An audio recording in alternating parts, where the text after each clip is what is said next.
Phone మాట్లాడుతూ చుట్టుపక్కల ఏం జరుగుతుందో గమనించుకోకుండా పట్టించుకోకుండా మా దారిన మేము పోతాం, మా పనే మేము చేసుకుంటాం అంటే తర్వాత మీకు చెక్క భజనలు కాదు, అమ్మ పాయ పాయ అనుకుంటూ కూర్చుంటారు.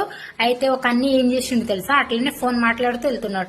ఎవరితో అంటే గర్ల్ ఫ్రెండ్ అట, గర్ల్ ఫ్రెండో నాకు తెలియదు కానీ అయితే మాట్లాడుతూ వెళ్ళేసరికి అట్నుంచి సింహం వస్తుందని ఊరంతా పరిగెత్తుతారు. అందరు అట్నుంచి ఇటు వస్తా అంటే ఈయన అట్టే పోతాడట. మహానుభావుడు. ఏం జరుగుతుందో అవసరం లేదు, ఇటే చెవుల మీద మందం ఎక్కుతుంది కొవ్వు.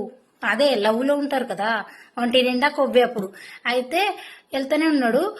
ఎంత పిలిచినా అస్సలు పలకడానికి కూడా రావట్లేదు ఆయనకి, అట్లా మాట్లాడుతాడు ఆయన. అటు సింహం ఉంది, అందరు ఇటు పరిగెత్తా అంటే నువ్వు అట్టే వెళ్తున్నావు అని ఆ ఒక్క అన్న కూడా పట్టించుకుంటే ఒక రాయి తీసుకొని కొట్టిండట. తర్వాత వచ్చి నువ్వు రాయితో ఎందుకు కొట్టినావు, నీ పోయే కాలం అక్కడ పోతే అది మింగుతుంది మంచిగా, పోరా పో అని నెట్టిండట.